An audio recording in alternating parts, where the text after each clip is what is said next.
امریکہ کا ایران کی معاشی شہرک پر حملہ، جزیرہ خارگ میں 90 فوجی اہداف تباہ کرنے کا دعویٰ کر دیا۔ سینٹ کام کے مطابق فضائی و دفاعی نظام، بحری اڈے، ایئرپورٹ کنٹرول ٹاور اور ہیلی کاپٹر ہینگر کو نشانہ بنایا گیا۔ ایرانی حکام کا کہنا ہے کہ جزیرہ خارگ سے ایندھن کی برآمدات بلا تعطل جاری ہیں۔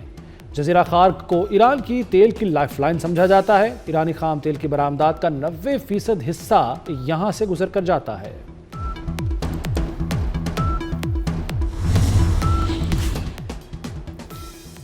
امریکی صدر ڈونلڈ ٹرمپ کا خارگ میں تمام فوجی اہداف تباہ کرنے کا دعویٰ، کہا ابھی تیل کی تنصیبات کو نشانہ نہیں بنایا، اب نائب ہرمز بند کی تو ایران کی تیل تنصیبات پر حملے کریں گے۔ امریکی صدر نے حملوں کی ویڈیو بھی شیئر کر دی۔ ٹرمپ کی آبنائے ہرمز میں بحری جہازوں کو سیکیورٹی کی بھی یقین دہانی، کہا ہم جلد ہی آبنائے ہرمز کو کھولیں گے، محفوظ اور آزاد کروا لیں گے۔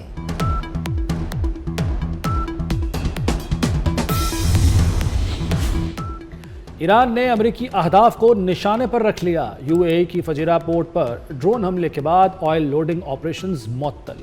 اماراتی حکام کے مطابق ڈرون انٹرسپٹ کرنے کے دوران ملبہ گرنے سے آگ لگی، کوئی جانی نقصان نہیں ہوا۔ عراق کے دارالحکومت بغداد میں امریکی سفارت خانے پر میزائل اور ڈرون حملے، میزائل سے ہیلی پیڈ اور ڈرون سے سفارت خانے کے ایئر ڈیفنس سسٹم کو نشانہ بنایا گیا۔ عراق میں اربیل بیس پر بھی حملہ کیا گیا۔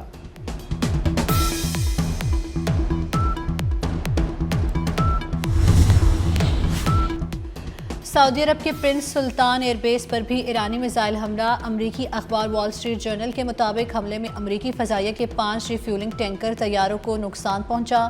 امریکی حکام نے واقعے کی تصدیق کر دی۔ قطر کے العدید ایئر بیس پر متعدد دھماکے سنے گئے۔ ایران کا بحرین میں بھی امریکی بیس کو نشانہ بنانے کا دعویٰ، جوابی کارروائی میں بحرین سے ایران کی طرف میزائل داغے گئے۔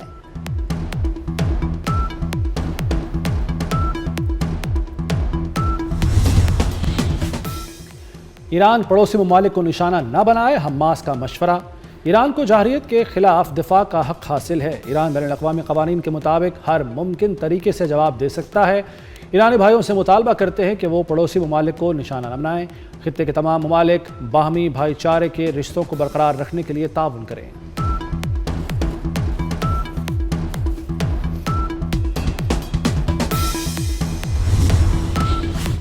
ایران پر امریکی اور اسرائیلی حملوں کی بڑی لہر، کئی شہروں پر میزائلوں کی بارش کر دی۔ صوبہ کردستان میں 112 افراد شہید، حملوں میں 969 افراد زخمی ہوئے۔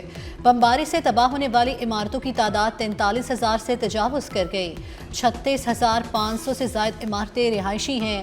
صرف تہران میں 10,000 سے زائد عمارتوں کو نشانہ بنایا گیا۔ تباہ ہونے والی عمارتوں میں 43 طبی مراکز، 32 ایمبولینس سروسز اور 120 سکولز بھی شامل۔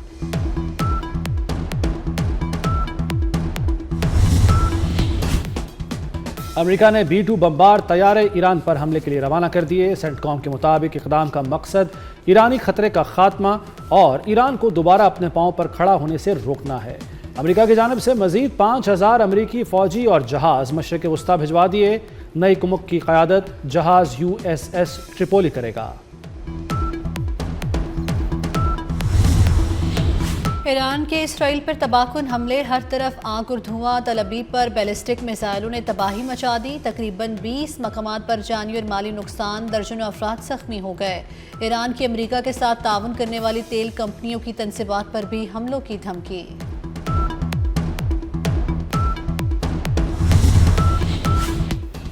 ایران کا چینی کرنسی یوان میں تجارت کرنے والے آئل ٹینکرز کے لیے اہم اعلان۔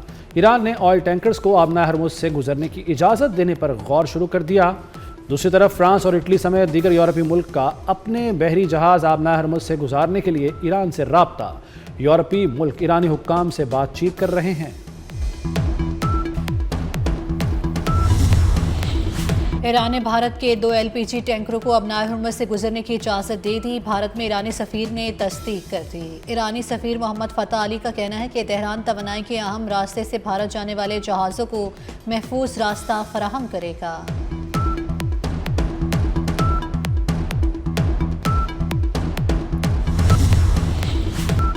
سرکاری گاڑیوں کے تیل میں 50% کٹوتی ہوگی۔ وزراء، مشیران اور معاونین کے بیرون ملک دوروں پر مکمل پابندی ہوگی۔ وزیراعظم کی اقدامات پر سیکرٹریز کو روزانہ کی بنیاد پر رپورٹ پیش کرنے کی ہدایت۔ پاکستانی سفارت خانوں کو 23 مارچ کی تقریبات سادگی سے منانے کا حکم۔ وزیر اعظم کی زیر صدارت کفایت شعاری سے متعلق اقدامات پر جائزہ اجلاس۔ حکومتی بچتی اقدامات سے حاصل رقوم عوامی ریلیف کے لیے استعمال ہوں گی۔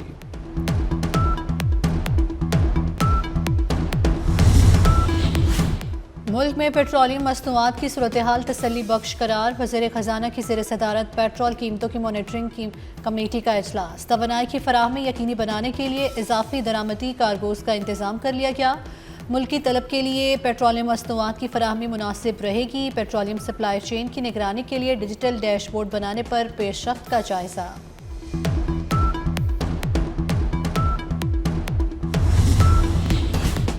افغان طالبان نے گزشتہ روز پاکستان پر ڈرون حملے کیے۔ ڈرونز کو ہدف تک پہنچنے سے پہلے مار گرایا۔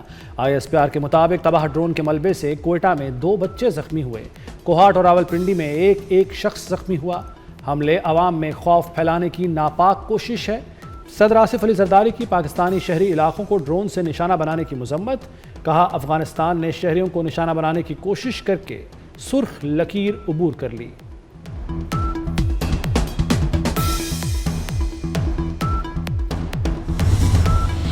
وزیر داخلہ محسن نقوی کا ڈرون حملے ناکام بنانے پر سیکیورٹی فورسز کو خراج تحسین۔ افغان طالبان رجیم کو منہ توڑ جواب دیں گے۔ افغان طالبان کی ڈرون شرانگیزی ناقابل برداشت ہے۔ افغان طالبان بھارتی ایما پر دہشت گردی کی ہوا دے رہے ہیں۔ پاکستان نے افغان وزارت دفاع کے جھوٹے دعوے مسترد کر دیے۔ وزارت اطلاعات کے مطابق پاکستانی چوکی پر قبضے کا دعویٰ من گھڑت ہے۔ افغان طالبان کے دعوے افغان عوام کو گمراہ کرنے کی کوشش ہیں۔ آپریشن غزب الحق کامیابی سے جاری۔ قندھار ایئر فیلڈ کی آئل ٹیمپ سائٹس پر حملوں کی ویڈیو جاری کر دی گئی۔ افغانستان میں کامیاب کارروائیوں میں اب تک 663 خارج ہلاک، 887 زخمی ہو چکے۔ دہشت گردوں کی 249 پوسٹیں تباہ، 44 پوسٹوں پر قبضہ کر لیا گیا۔ وزارت اطلاعات کے مطابق 70 مقامات پر کارروائی کے دوران 224 ٹینک، 72 بمگاڑیاں اور توپیں بھی تباہ کی گئیں۔ تازہ کارروائی میں کابل، پختیار، قندھار میں دہشت گردوں کے کیمپ، لاجسٹک بیسز اور دیگر تنصیبات کو نشانہ بنایا گیا۔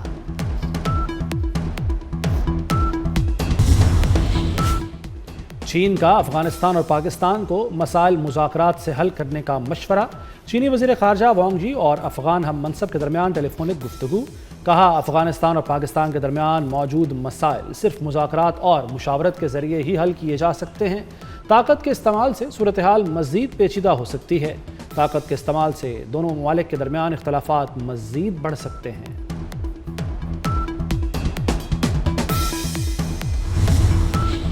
CTD بنو کا لکی مروت میں فتنہ الخوارج کے خلاف کامیاب آپریشن۔ فائرنگ کے تبادلے میں 6 خارج مارے گئے۔ CTD کے مطابق جوابی کارروائی 40 منٹ تک جاری رہی۔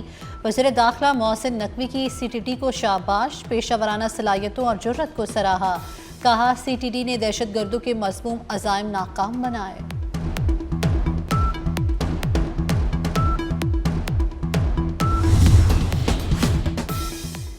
لبنان میں اسرائیل کا طبی مرکز پر حملہ، ڈاکٹروں اور نرسوں سمیت 12 افراد شہید۔ حملے کا نشانہ بننے والا مرکز صحت برج قلعبیہ کے علاقے میں ہے۔ اسرائیل کی لبنان میں سڑکوں اور پلوں سمیت دیگر شہری انفراسٹرکچر پر بھی شدید بمباری۔ ایران کا افزودہ یورینیم روس منتقل کرنے کی پیوٹن کی پیشکش امریکہ نے مسترد کر دی۔ امریکی میڈیا کے مطابق پیوٹن نے پیشکش رواں ہفتے ٹرمپ کے ساتھ فون کال میں دی تھی، جسے قبول نہیں کیا گیا۔ مشرقی ایشیا میں بھی جنگ کے بادل منڈلانے لگے۔ شمالی کوریا کی مشرقی ایشیا میں زبردستی نئی جنگ چھیڑنے کی کوشش۔ امریکہ اور جنوبی کوریا کی مشترکہ جنگی مشقوں کے دوران شمالی کوریا نے 10 بیلسٹک میزائل جاپان کے مشرقی سمندر کی جانب فائر کر دیے۔ جاپان کا شمالی کوریا سے شدید احتجاج، ہنگامی انتباہ جاری کیا۔ 2 دن پہلے جنوبی کوریا نے کروز میزائل کا تجربہ کیا تھا۔ کراچی میں منگو پیر روڈ پر ٹینکر نے 3 بچوں سمیت 4 افراد کو رون ڈالا۔ حادثے میں 5 سالہ بچہ جاں بحق، 2 بچے زخمی۔ پولیس نے ڈرائیور کو گرفتار کر کے ٹینکر تحویل میں لے لیا۔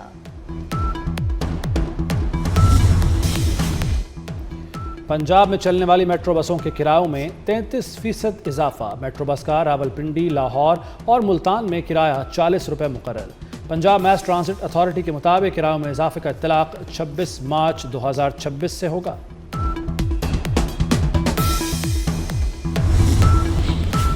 مغربی ہوائیں ملک میں داخل، محکمہ موسمیات نے بارش اور برف باری کے نئے سلسلے کی پیشگوئی کر دی۔ بارشوں کا سلسلہ آج سے 16 مارچ تک جاری رہے گا۔ اسلام آباد، راولپنڈی، لاہور، مری گلیات میں بادل برسیں گے۔ پشاور، کرم، کوہاٹ، باجوڑ سمیت خیبر پختونخوا میں بھی برسات ہوگی۔ آزاد کشمیر اور گلگت بلتستان کے مختلف علاقوں میں بھی بارش کا امکان۔ کسی کی تنقید برائے تنقید کی پرواہ نہ کریں، میری پوری سپورٹ آپ کے ساتھ ہے۔ Chairman P C B Mohsin Naqvi نے سلیکشن کمیٹی کو فری ہینڈ دے دیا۔ سلیکشن کمیٹی کے ممبران مصباح الحق، سرفراز احمد، اسد شفیق اور عاقب جاوید نے اعتماد کے اظہار پر چیئرمین پی سی بی کا شکریہ ادا کیا۔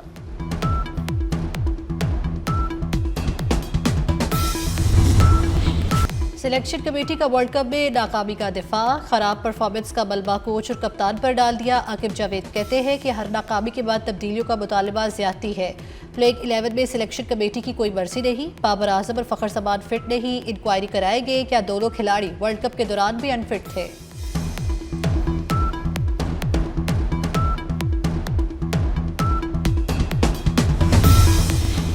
چھوٹی عید کی بڑی خوشیاں، عید کی خریداری کے لیے مارکیٹوں میں رش پڑ گیا۔ کسی کو اپنی پسند کے جوتوں تو کسی کو کپڑوں کی تلاش۔ بڑی تعداد میں شہریوں نے شاپنگ مالز کا رخ کر لیا۔